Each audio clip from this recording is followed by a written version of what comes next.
All right, this video will go over the Social Studies GED test and give you an overview of the kind of questions you can expect to find on the test and the kind of questions you can safely ignore because they won't show up.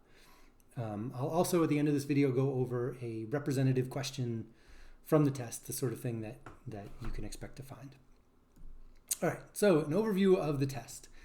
The Social Studies test is the shortest test of the 4 tests. It's only 70 minutes. There's 35 questions, which works out to about 2 minutes a question. Some of these you can finish in 20 seconds, and some of them will take you 4 minutes, but overall that's about 2 minutes a question. Of the 4 tests, this one has the second highest passing rate. Only science has a higher passing rate than social studies. And there's no writing on this test. Everything is multiple choice or the kind of question that you can answer with a letter, maybe a number. All right, so what it covers. The 2 biggest parts of the test are civics and history. That's more than half the test. Civics is government, how the government is run, how the country is set up. The next biggest chunk is geography and map reading. And then there's like maybe 2 or 3 economics questions. You won't see a ton, but they're there. What is not on this test? Well, this test is not a memorization test. It's not like the kind of high school history tests that you probably had to deal with if you went to high school. There are no dates or people that you need to remember. So they won't ask you things like, what year did the Civil War start? Or who was president during the beginning of World War I? That sort of thing. Geography, you won't have to know where states are. They won't ask you to identify which state is Illinois or what the capital of Alaska is. There's really no names of anything that you'll need to know. You'll see a little star, a little asterisk there because it does help to know some stuff. We'll talk in a couple slides about what that is, but basically you can come into this test knowing very, very little and do okay. And that is because this is a reading comprehension test. The social studies test, just like the science test and the language arts test, are reading comprehension tests. This is a reading comprehension test about civics and geography and history and economics. The science test is a reading comprehension test about science. This is also a visual interpretation test. So it's like, can you comprehend this text or can you comprehend this map or chart or graph or political cartoon? There's always going to be one political cartoon. They're usually the harder questions, but you can expect to find one. It will help to know, this was the asterisk, what will it help to know? Major historical events. So things like wars, the Revolutionary War, the Civil War, World War I, II, etc., etc., etc. We have a lot of those in our history. The Great Depression, Civil Rights Movement, these are like big movements throughout history, big sort of events or time periods that get a lot of attention in history books. If you know like a basic idea of what these things are and kind of like when they happened, if you know that the Great Depression came after the Civil War, that's helpful. Do you need to know that the Great Depression started, in 1929 or whatever? No, you don't. It will help to know that the Revolutionary War was fought for our independence from England, and the Civil War was fought over slavery between ourselves, the North and the South, et cetera, et cetera. But this isn't the sort of test where you really need to dig deep and know, which generals were leading the Civil War. It's not that kind of a test. It also will help to know how the U.S. government works. So, 3 branches of government and what the Electoral College is and, how we elect senators and representatives, that sort of thing.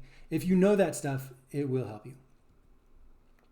How do you prepare? Well, to prepare for this or any test, step 1 would be to take the practice test, the GED Ready test, which you can do on the GED website. It costs $6 and it is exactly like the social studies test that you'll take at a testing center, except it's half as long and considerably cheaper. But it's timed, the questions are exactly the same kind of questions, and when you're done, it will give you a score report to let you know what you had trouble with, so you know what to focus on when you're studying. So I always suggest step one in anybody's preparation is to take the ready test. You can also take classes. You can go to the GED website and find the classes section and put in your zip code, and there very well may be free classes near you at a community college or a school or someplace. You also might want to pay for classes. DIY workbooks. What I mean are like, the Kaplan books, the test prep books that you can buy on Amazon or Walmart or Target or whatever. And these are good. If you're like a self-motivated kind of person, this might be all you need. It'll tell you what's on the test and give you lots and lots of practice problems to go through it. In our program, we use the Steck-Von workbooks, which we think are really good. Well, you're here, so you're already doing this, watching YouTube videos. I have other YouTube videos on social studies questions. There's like practice tests you can take, and then I'll break down how to get the right answers on them. There's other YouTubers who do GED stuff who are really good. If you're into this, keep going. There's a lot to find.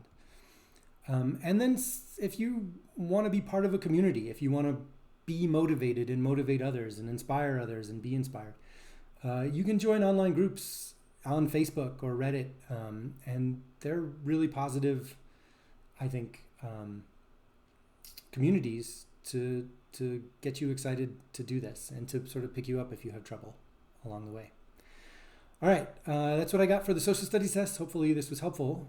There's one more thing I want to do, which is go over what a question would look like on the test. And I'm not going to read the whole question here. What I'd encourage you to do is pause the video and read it and try to give it an answer. This is maybe a little bit harder than what you would expect on the test, but not really. This is like pretty typical.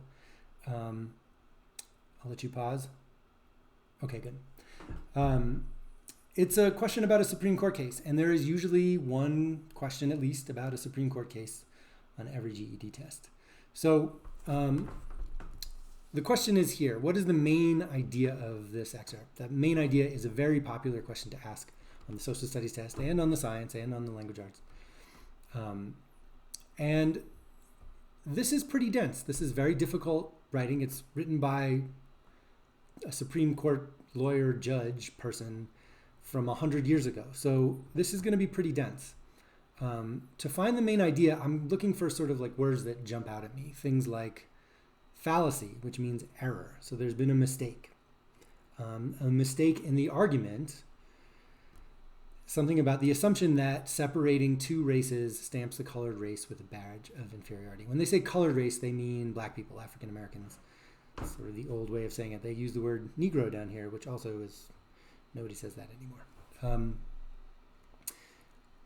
It seems to be what they're saying here is that somebody made an argument that was wrong, that said enforced separation, separating black people and white people stamps black people with a badge of inferiority. So it's wrong to think, it seems to be saying, that just because you separate black people and white people means that black people are below white people.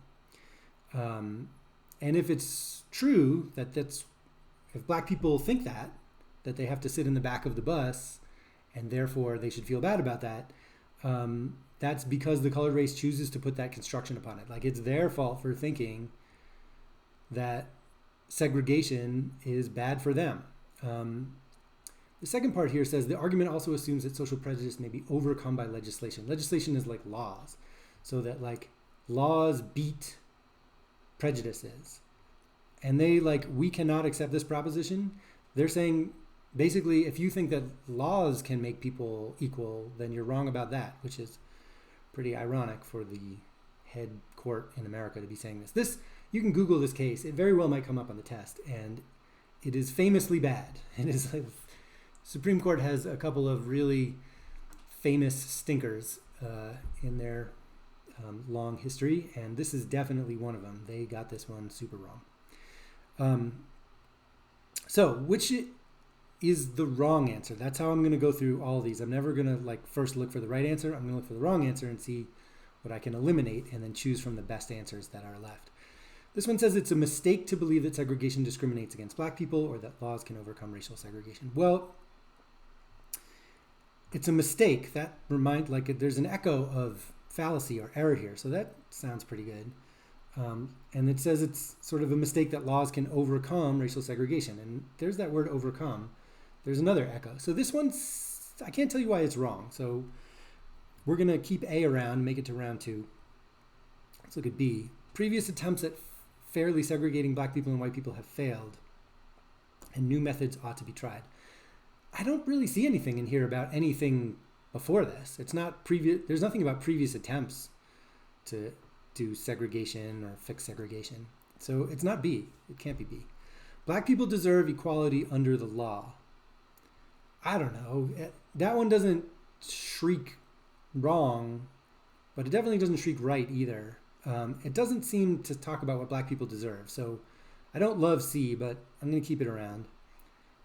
All citizens, black or white, have the right to vote, and that right should be enforced. It definitely is not talking about voting anywhere in here. So it's not B and it's not D. It's either A or C. And A seems pretty good. It seems like it's kind of echoes in modern language what this person is trying to say from 1896. And that is the right answer.